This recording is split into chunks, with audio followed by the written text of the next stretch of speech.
အားလုံးပဲမင်္ဂလာပါနော်ဒီနေ့ 3D 3ချိန်အတွက်ကြိုက်တွေ့နေတဲ့ break line လေးတစ်ခုနဲ့ပုံစံတူနှစ်ကတ် line လေးတစ်ခုပြပေးနှစ်ကတ် line ဆိုတော့ကဏ္ဍဖမ်းရတော့နည်းနည်းတော့ခဲရင်တာပေါ့ဗျာဒါပေမဲ့မိအောင်ဖမ်းနိုင်ရင်တော့ဒါပေါက်ကွက်ဖြစ်သွားနေတာပေါ့လေဒါကလေး site လေးတွေမို့လို့ဆရာကြီးတွေတော့ကြော်သွားပြီပါနော်ကျွန်တော်ကလေး site ကလေးတတ site လေးတွေပါနောက်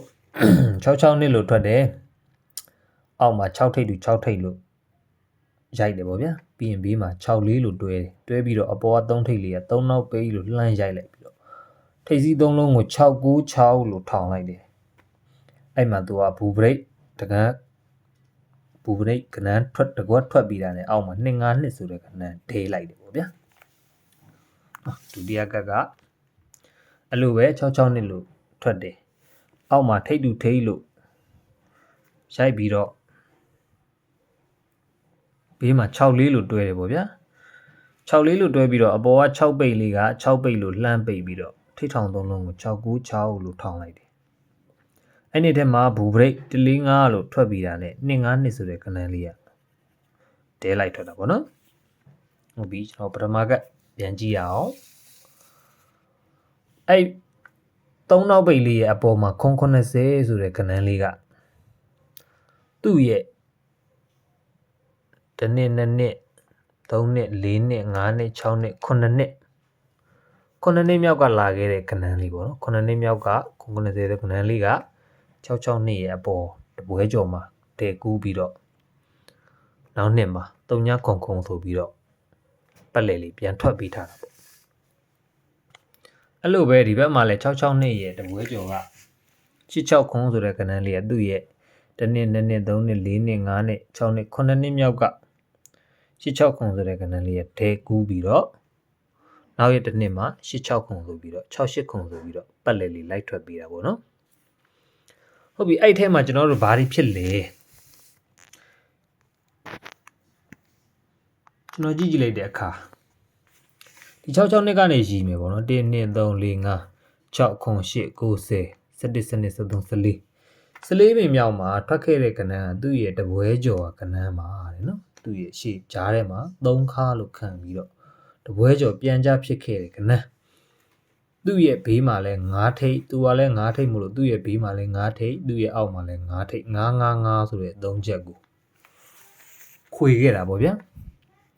အဲ့ဒီမှာဒီ9ထိပ်ကနေပြီးတော့အောက်ကိုစင်2ထိပ်2ထိပ်နဲ့3ညာခါလေးနဲ့9နှစ်3ညာဆိုတဲ့ကဏ္ဍလေးတဲ့အဲ့ဒီကဏ္ဍလေးကလည်းအဲ့ဒီနှစ်ထဲမှာဒီမှာ9နှစ်3ညာဆိုပြီးတော့ဒဲလိုက်ထွက်ပြီးတာဒုတိယကပြန်ကြည့်အောင်နော်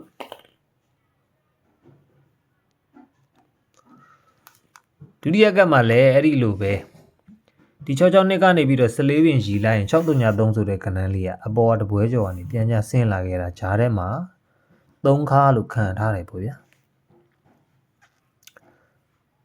အဲ့ဒီမှာသူ့ရဲ့ဘေးမှာအောက်မှာ6ထိပ်6ထိပ်ကလည်း6ထိပ်လို့ပဲဆင်းပြီးသူ့ရဲ့ဘေးမှာလည်း6ဆိုပြီးတော့666လို့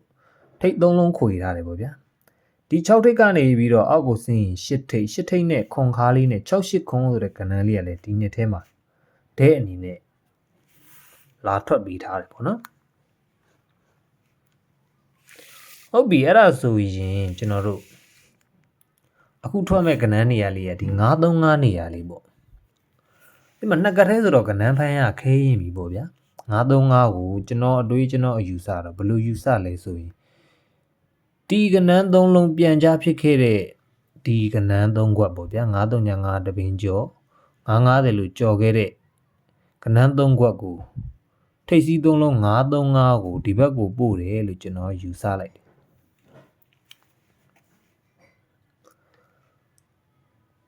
အဲဒီကြားထဲမှာဒီတစ်ခါလေးကတင်းနောက်ပိတ်လို့လမ်းထဲတာလေးဒါလေးဒီအသေးမွားလေးတွေတော့ရှည်ရတာပေါ့ဗျာ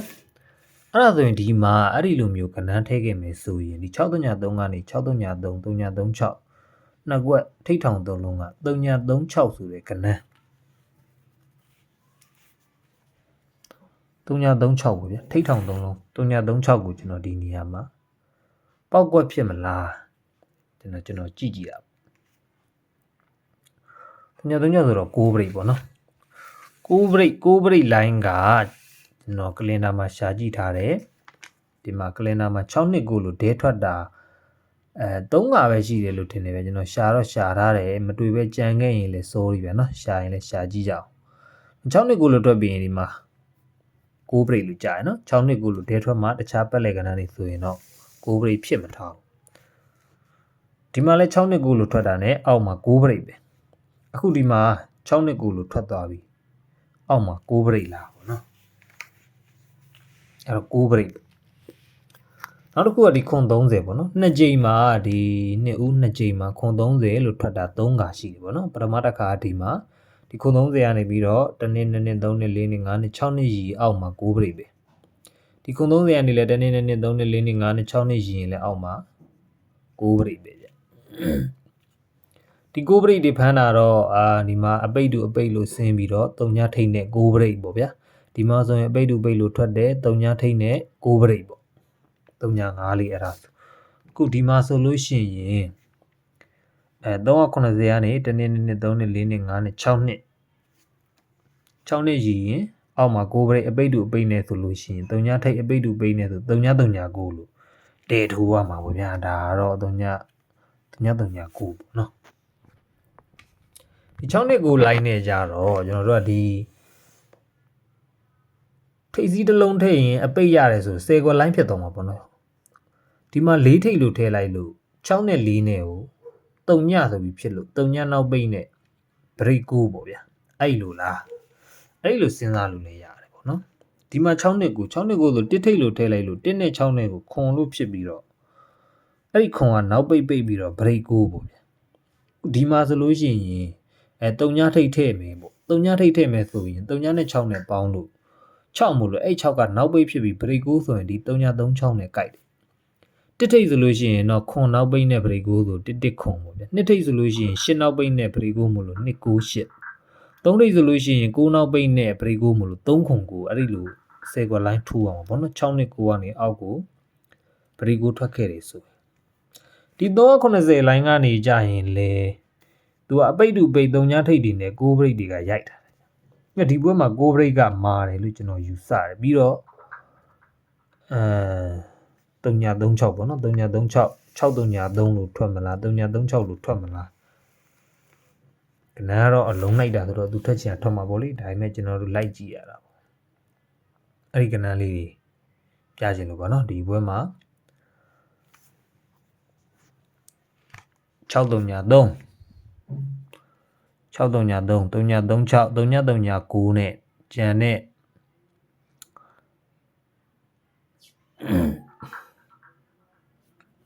633မဟုတ်နော်630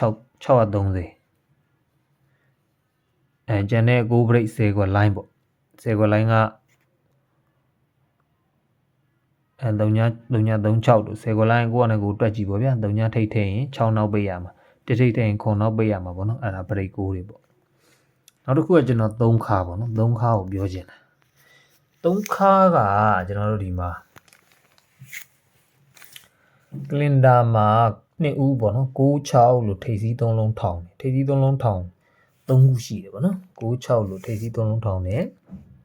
96လို့ထောင်ပြီးတာနဲ့သူ့အောက်မှာကျွန်တော်3ခါကိုတွေ့နေရတယ်ဒီနောက်နှလုံးက9လို့ထောင်လိုက်တယ်ပေါ့နော်နောက်ထပ်တစ်ခုကဒီမှာ96လို့ထောင်တယ်ဒီမှာ3ခါပဲတွေ့နေရတယ်ဒီနောက်ပေါင်းနှလုံးကို6လို့ထောင်ထားတယ်နောက်တစ်ခုကဒီမှာ96လို့ထိပ်နှလုံးထောင်နေဒီနောက်ပေါင်းနှလုံးကိုလည်းသူကခွန်56ခွန်ဆိုတဲ့စီနီယာထောင်ထားတယ်ဗျအဲ့တော့3ခါလာပေါ့နော်3ခါဆိုရင်တော့ဒီမှာ630တွေပါပြီးကြိုက်တယ်ပေါ့ထိုးလို့ရတယ်ပေါ့နော်အဲ့တော့ကနန်းကိုဒီဘွဲမှာ630တကွကြိုက်တွေ့ပါတယ်6ထိပ်လည်းကြိုက်တယ်ဗျ6ထိပ်3ခါနဲ့9ဘရိတ်ဆို630တကွပေါ့နော်ဒါမှမဟုတ်639တွေပါပြီးမြန်